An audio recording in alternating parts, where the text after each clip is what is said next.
Recording. Cool. Hi.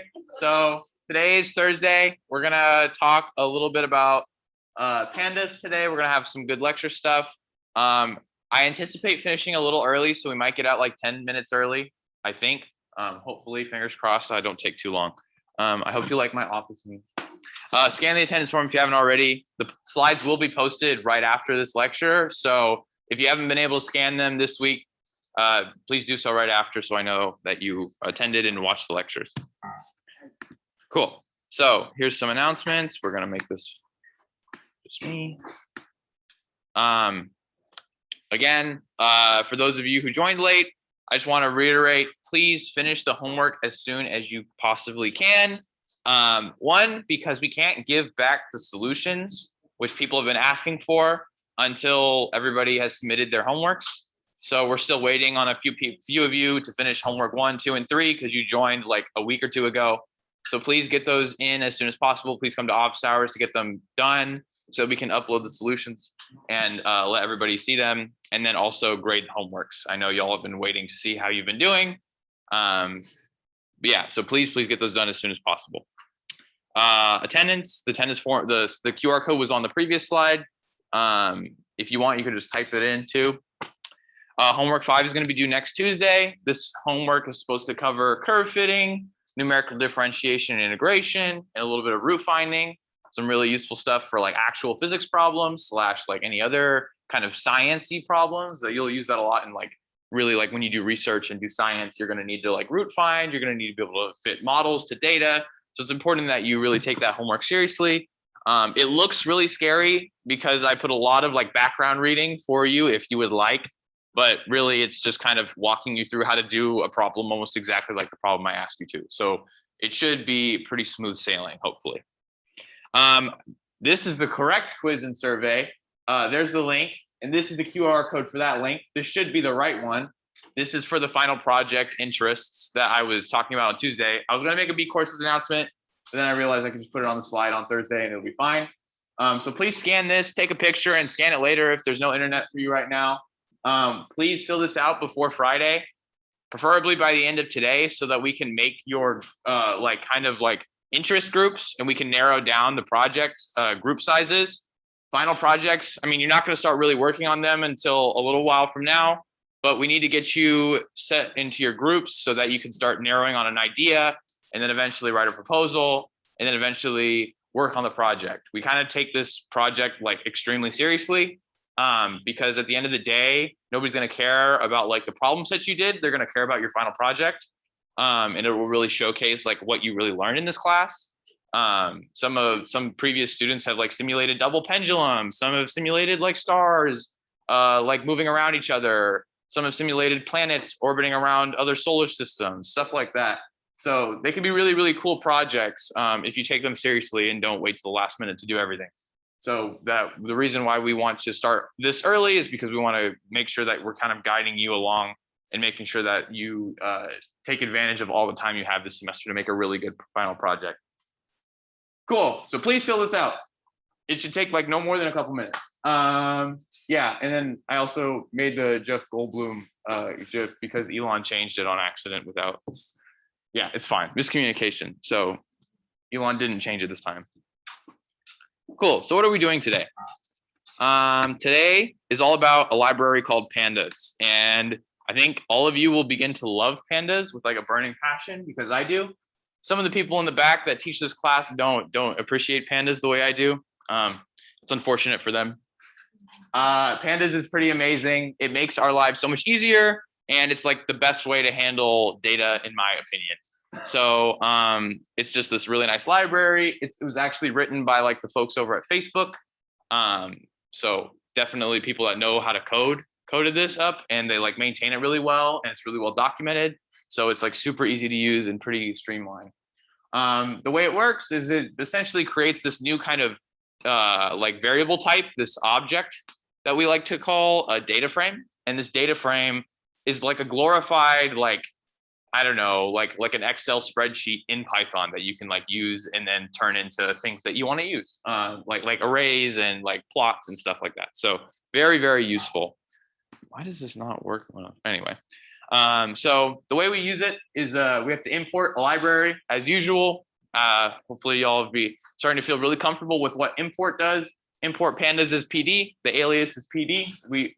It's not always needed to put PD, but I like to use PD for short instead of pandas, just like NumPy. So we import pandas as PD.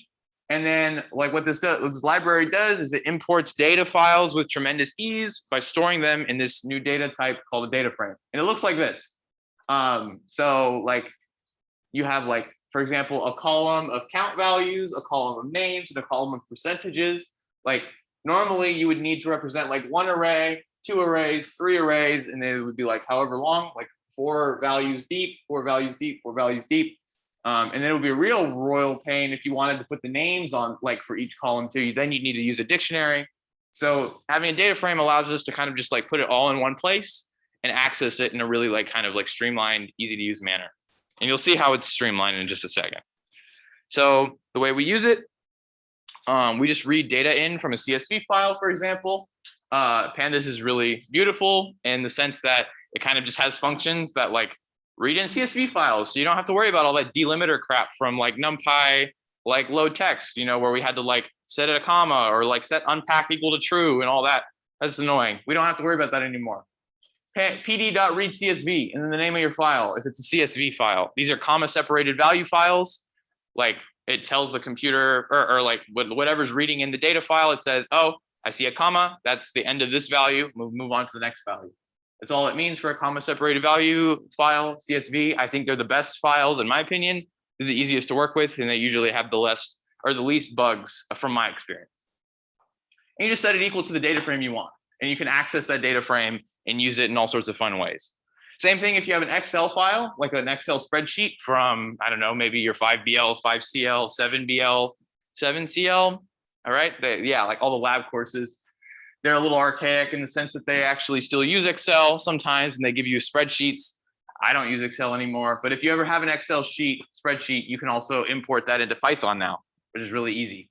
And then for example, there's a whole bunch of other obscure data files that you probably have never come across before, but you can look them up. You just load this file in or this file type with pandas, and you'll find functions like read HDF5. If you've ever heard of an HDF5 file, that's an example of a type of file that is kind of obscure and is only used in certain cases. But pandas got you covered, and you can load it in the form of a data frame, and it's really nice and easy. Cool. So data frames, how do we convert them into I guess going back, right? We have this kind of data frame object, and let's say I wanted to pull out only this column of values, in the form of an array that I wanted to use, maybe I wanted to take the square of every one of these values. The easiest way I know how to do that is use a NumPy array and then just the name of the array squared, and it just does it all for me. Super easy, right? And I want to be able to use that same functionality again with all these values, but I can't really just do that straight to a data frame.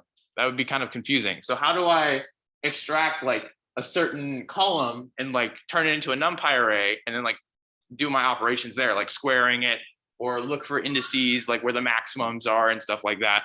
All our good stuff that we've talked about for the previous 6 weeks or 5 weeks, we want to be able to do. So we need to be able to turn the data frame into NumPy arrays, for example, or lists. And here's how you would do it. So the way we first extract any column from our data is pretty simple. You just index the data frame almost the exact same way as a dictionary. So you just do data frame, square brackets, and then the name of the column. So in this case, count would be one of them, or names or percentages. That's the name of the column.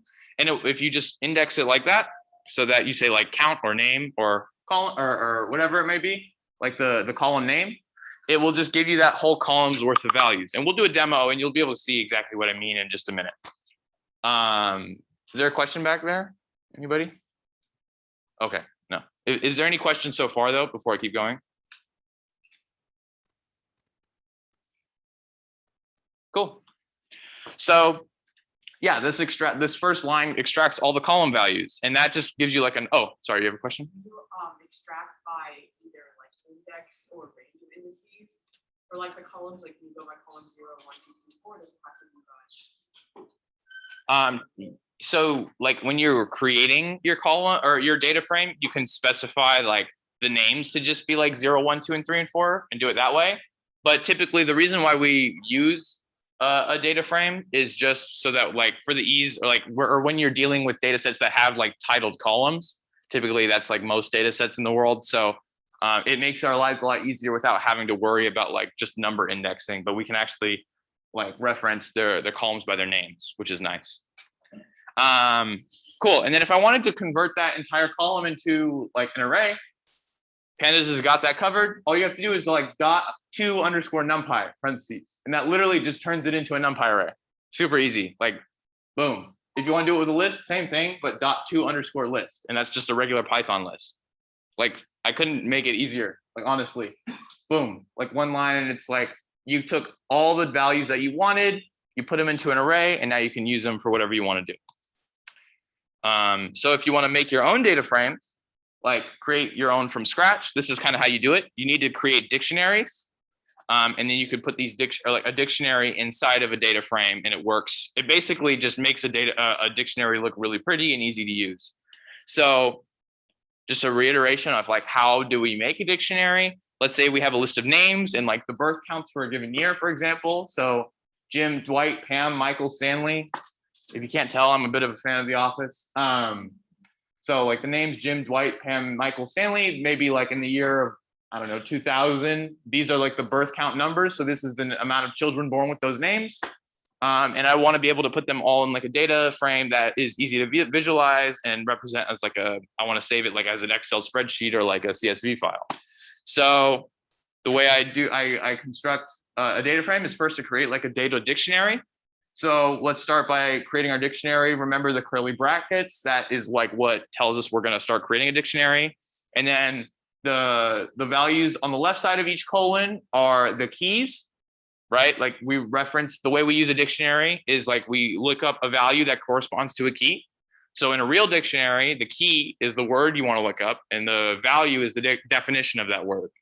In Python, the key is like the name of the column. So names and count are both, or like the string names and the string count.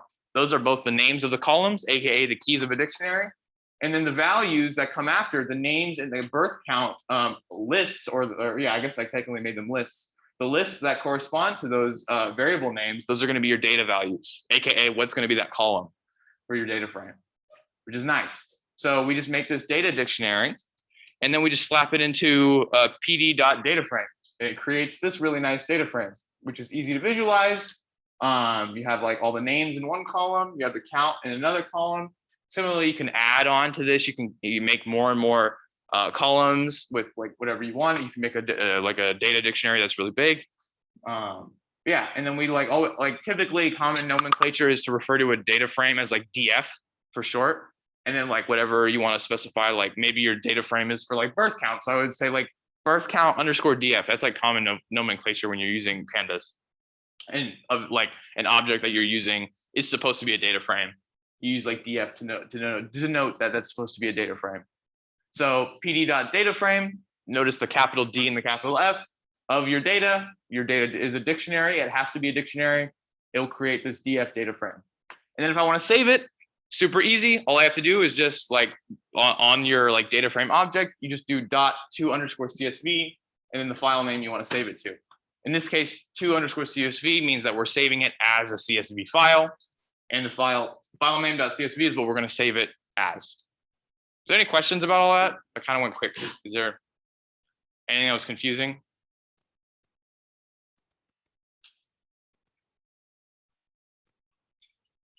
Cool.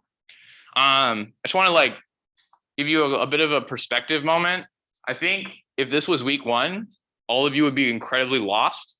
Just want to remind you that like if you came into this class with 0 Python experience, I think you should be pretty proud of yourself that like I just showed you how to manipulate data and it seemed like everybody like was on the same page and it felt pretty good. So I don't know, silently pat yourself on the back. I think that's really cool that like you're already week 6 and you basically have all like the gists of Python. We're going to teach you more stuff, but it's cool to know that like you're at that level. Cool. So like you're done. Oh, there's a comment in the chat. Oh, you says yay. Me too. So I mean, like, this isn't the end of the lecture. I'm just saying, like, this is like, you're done on like learning what pandas is. That's like everything that I like. There's a lot more like niche stuff, but like, I'm not going to tell you in a lecture. You can Google that yourself. Click here for full documentation guide if you're curious. I can show you. Check it out. It's like, I think 1,000 pages long, super, super detailed with like every possible question you could possibly have. It's taking forever to load because there's a lot to load, but this is like a genuine, 3,600 pages. So like, there's a lot of like documentation. This is made by like people at Facebook. So like, they know what they're doing. So like literally any question you could possibly have, you just like click on it and it'll take you to that page and you can read a little bit about it with like code snippets and stuff. I don't really know why there could possibly be this much. Like, it's literally just for data, but whatever. 300 pages. What? 1,300 pages. Oh, okay. So roughly 1,000 pages is relevant information. If you ever were curious, you can use it with like all sorts of really cool stuff. And you can also convert to LaTeX files, which we will talk about in another week. But yeah, so here's like the documentation. I just thought it'd be cool to show you all that. But yeah, so that's like everything I had to say about pandas. If you're ever curious or like stuck with, or you want to figure out how to use pandas to do something with data, I promise you'll probably find it there, or you can just Google it. Google's your best friend. It always works. And now I just have some demo time. And I think my computer's working again, so I'm going to switch to my computer this time. Cool. Yeah, so I'm just gonna unplug everything. Yeah, demo time. Okay, I think I'm recording again. All right, cool. All right, let's reconvene. Sorry about the technical difficulties. Internet is a royal pain. Okay, so hopefully everybody can see this all good. Yeah, all right, we're good. And I think I'm recording again. Cool. So let's do some demos with pandas. You can follow along if you want. Just make a new notebook wherever you have your COVID file from homework 4. Yeah, homework 4. So just make a new notebook in that folder that you did for your homework 4, and this should work as long as your COVID file is like in the same directory as this notebook. Okay, so let's go ahead and get started. I guess we should start first by doing our usual, spiel with Python. So before we do anything, we always need to import our packages. So let's start by importing pandas as PD, like we mentioned from the slides. And then we'll import numpy as np. And then we'll import matplotlib.pyplot as plt. Cool. And we can run that and it'll give me a little noise, but that's fine. All right, cool. So now we have all our packages at our disposal and we can play around with them. So let's start by loading in some data. This is what you used on your homework assignment. And I'm gonna show you why pandas is so much cleaner than like using numpy and stuff. So COVID_df is just equal to like pandas.read_CSV, and then the name of the file. I have mine named as like COVID data CSV, like that. Just make sure, I can't stress this enough. It's not going to work if this notebook that you're creating right now or that you're working on is not in the same folder or directory as your COVID data file from homework 4. It needs to be in the same folder to work. So if it doesn't work, that's the reason why. Cool. So now that we've created that, let's see what it looks like. Boom, it looks like this. Very cool. And if we look at what the actual file looks like, if we just like open it up, we see it's like formatted funny because it's like wrapping on itself, but we see all the different column names and we see all these different values separated by commas. That's what makes it a CSV file. Each different value is separated by a comma. And if we go back to our file, can everybody see the text? Is it good enough size for the people in the back? Yeah, a little small. Better? Cool. So now that we see what the data frame looks like, now we can like access a specific column and see what that looks like. So let's do COVID DF. That's the name of my data frame. And let's say we want to look at total cases. So this is this column right here. It's called total underscore cases. So I'm going to index into my data frame and pull out this one specific column. And if I run this, you'll see it looks like this. And it looks a little weird at first. That's okay. The left is the index. So like the 0, 1, 2, 3, 4, all the way down to 266. That's like indexing, as in when you index a list, 0th index. So it actually kind of tells you what each value corresponds to in index. And then the right side is the actual value. So the number of total cases, per index. So it also gives us some nice information. It tells us what kind of data types inside of the data frame. So we have integers inside of it. We have, it's like a length 267. It's really nice. And then the name of the column we're looking at is total underscore cases. So that's really nice. It kind of makes my life a lot easier, makes our lives a lot easier. And we can actually go ahead and start plotting things right away. So why don't we plot some stuff? So we'll start by doing a little plotting. I'm going to use the object-oriented version of plotting because it's kind of the more superior way. And I think it's good to, or I don't think it's more superior, but I want to plot multiple plots together. So that's the reason why. And it'll just be easier. And it's good exercise for you. Instead of just doing PLT dot, let's do some practice with the multiple different plots. So I'm just going to make one subplot for now. And we can set the fig size equal to something like, I don't know, 10,6. So this creates a figure called F and an axis object inside that figure. It's the same thing as doing PLT dot. Why is this? There we go. It's the same thing as doing PLT dot, but it'll give us more freedom when we want to add a whole nother plot next to it. So let's do, and I'll call this X1. Yeah. So we'll do X1 dot plot, and we could just literally plot, the beauty of the data frames is that it already gives us indexes and the values. So if I really wanted to, I could just plot the index. And luckily for us, I have this data set up so that the 0th index corresponds to January 1st, and the 266th index corresponds to some day in September. So this is all the day, these are each different row is a different day in 2020. This should be review from your homework. Hopefully you remember this if you've done homework for. If not, please get it in as soon as possible. But it's super easy. Now we can just do COVID underscore DF, and we can literally just index the one we want. So I want to plot total cases. And we can do a really quick and dirty plot, and it looks like this. Boom. That's it. I mean, we can pretty up this plot. We can make it a lot better.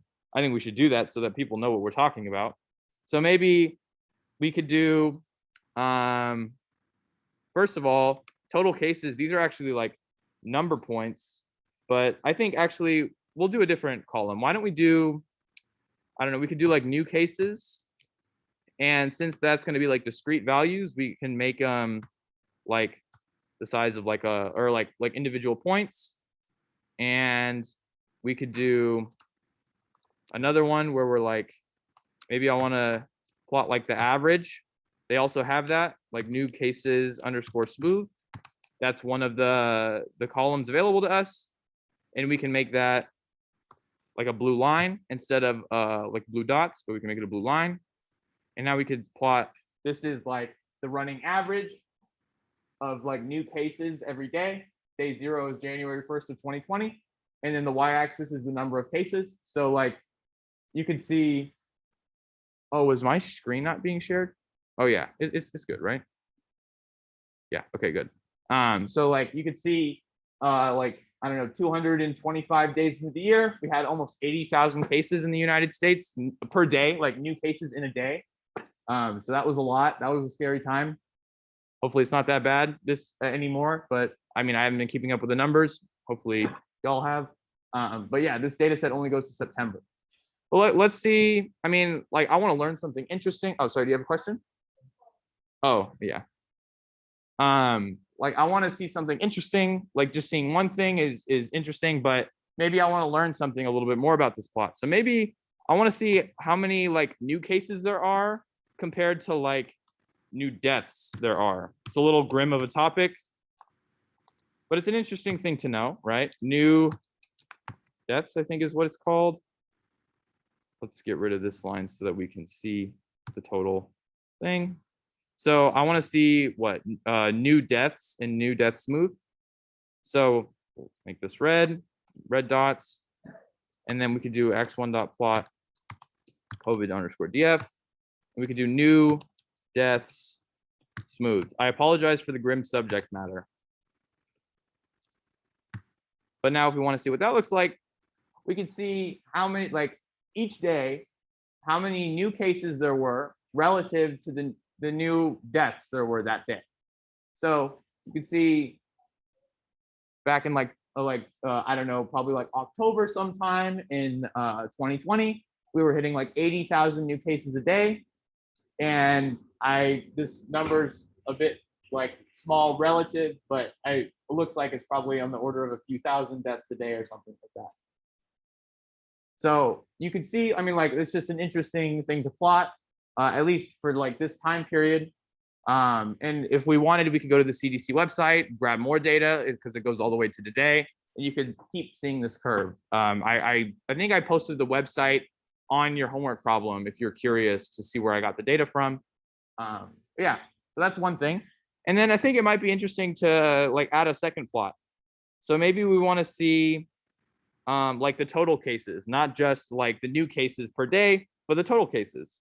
So the way we do that, we can add a second subplot just by adding one here and then changing this to like 1,2, two horizontal plots, and then I'm just labeling them x1 and x2 because that's what the plt.subplots function will spit out. And we can do that again.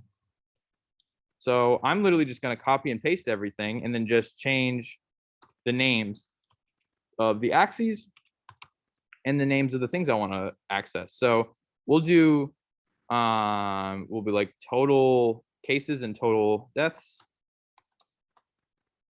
Cases and total deaths.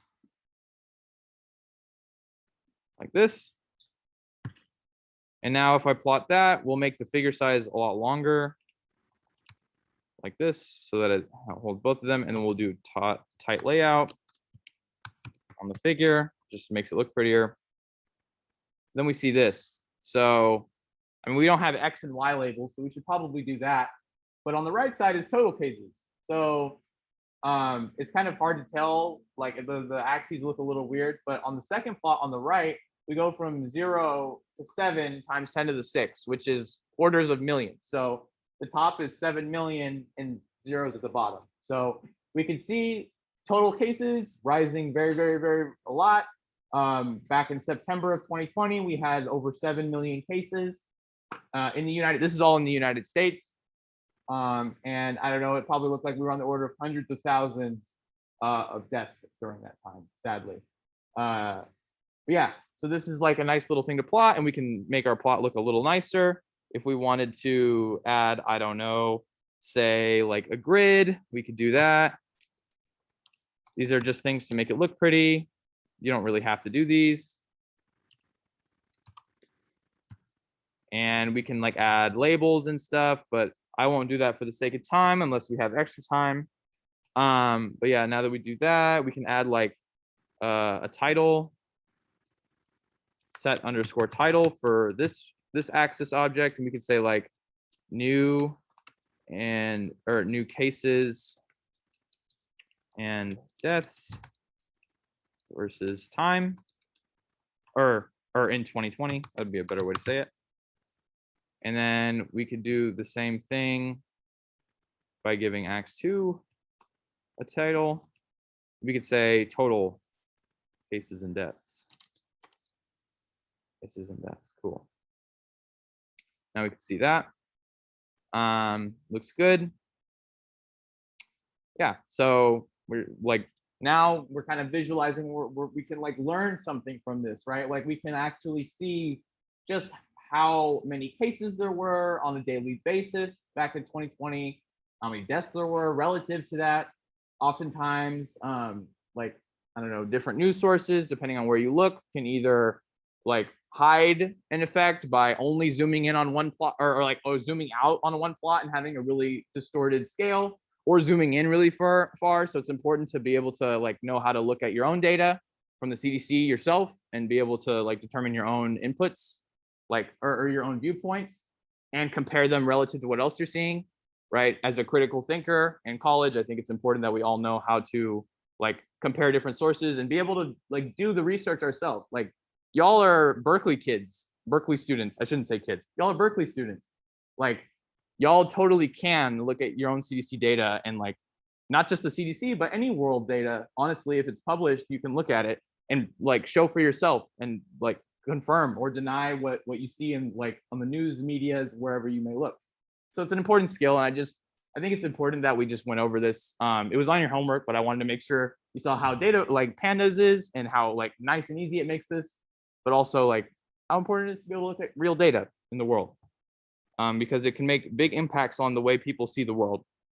I also really quickly, well, yeah, let's we can also do a little bit better for plotting. I think 0 to 250 on the x-axis is a little hard to understand. So why don't we like kind of turn the X labels into something that's more easy, like months that people would recognize. So we can actually do that. We can make custom X and Y labels. It's a little bit more tedious because we actually have to make like the labels ourselves, but we can like, well, let's make the months that this is relevant for. So, and I'm gonna call them like, they're gonna be strings. So we're gonna go January, February, March, April. Yep, that's in April. May, June, July, and then August, and then like October. That's what I have. Cool. And then we can also do like the locations. So what does locations mean? Locations is like where on the x-axis each of these months should fall. So it could be like a 1 or like a 1, a 50, a 75, whatever it may be. The way I found these values was I just like I counted every 30 days or like 28 days, depending on whatever it is, from zero being January 1st all the way to October. And that's how I got these numbers. They might be slightly off because I can't count, but we can put them here. So 133, these are just the indexes on the x-axis where these would fall. These month titles would fall. 93, 123, 154, 184, and 215, and 247. Cool. And then just want to make sure I'm good on time. Cool. And let's see. Now I could do like x1 dot set underscore x ticks. So this is like setting the x ticks only to where I want it to, and we're just going to set them to the locations, and we'll do that for both of them. Again, this is kind of just like, this is something you can always just Google, and like it's very much not important that you know how to do it like by heart, but it's important that you know that this is like something that you can do and you can Google this. And then we can also set the x tick labels. So set underscore x tick or x tick labels, and we'll call those the months. And we could do that for both plots. Now, if we run this, we can see, if we zoom in a little bit, now we have, you know, January, February, all the way to October, and a little beyond. It's cool, right? We have now the months on the x-axis. And now this is like starting to look like something you would see on whatever, like on like a news source or whatever. You could like, maybe you want to change the font to make it look a little prettier, but nonetheless, like the information's here. Oh, and then like add X and Y labels, you know, like every plot should have X and Ys, but this is a rough demo, so it's not super important that we have all that stuff. But the reason I wanted to do that is because now you might be wondering, okay, well, how do I save like, you know, data frames? How do I save them into CSV files and whatever, like I talked about in lecture? Well, we made these months and locations lists and or like lists of values with strings and numbers. So we can actually make a data frame. In fact, I'll copy and paste these over so that we can see them still. Cool. So these are our values that we want to put into our own data frame, and we can do that nice and easy. So the first thing we have to do is make a dictionary. So dates dict, that's the one I'm going to call it. We use the curly brackets to make a dictionary. One string for a key. So I want the months to be like referred, like the column name for the months to be months. And then I'm just going to give the array of values or the list of values corresponding to that key. That's the value. We could do this again for indices. And then we can give that corresponding to like locations, for example. So what this does is it creates a dictionary. That's super fun and all, but it's not like as pretty as a data frame. So we can make like a date locations data frame that'll be super easy to save stuff with by using pd dot capital D capital F data frame. And then our dictionary goes inside of that. So now if I just print what this looks like, or show what this looks like, it looks like this. And now it's like a spreadsheet type looking thing. And we can save it. We can save it as like a CSV file. So let's do that. Date underscore locations underscore df dot to, oh my goodness, TOCS, there we go. And then the file name, we can name it like date locations demo .csv. And it has to be a CSV file because I'm saving it as .to underscore CSV. But if I wanted to, I can make it 2 underscore Excel or 2 underscore text or 2 underscore whatever it may be. And that'll give me like, that'll make the function save as that specific file type. So now if I run this, it's not really going to show me anything. But if I go to like my folders and stuff that this is in, we should be able to find it somewhere in here.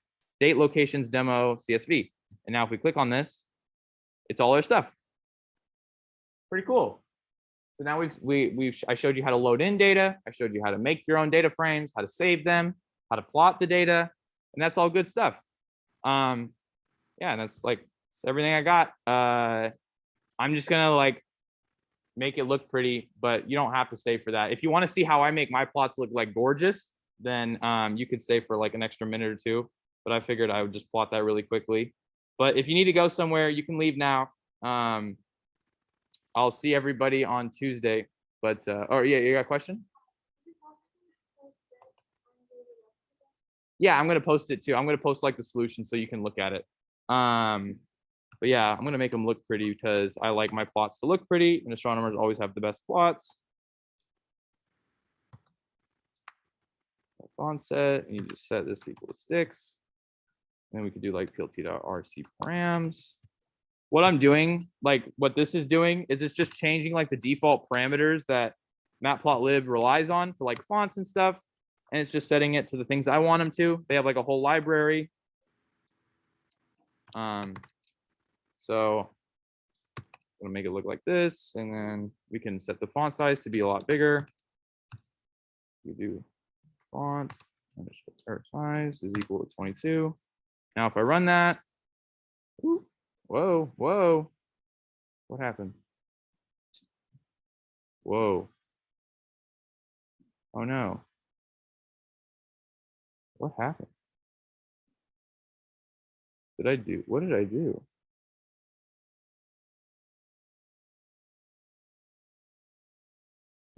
That's weird. Did I break it? Well, oh well. Yeah. That's a bummer. It'll be like in the I'll upload it. But yeah, if you need to go, feel free to go. You don't have to stay. Thank you for coming to lecture today, and I'll see everybody on Tuesday. We're planning on having a review, so it'll be like a good recap of everything we've learned, and we'll start, hopefully we'll have like groups and stuff kind of sorted out by then, and maybe you'll already be in your final project groups and you can start brainstorming projects and stuff. Yeah, I'll see everybody on Tuesday.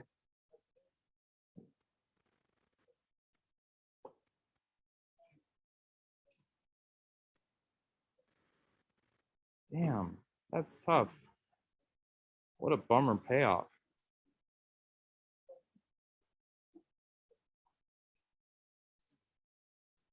Like, bruh.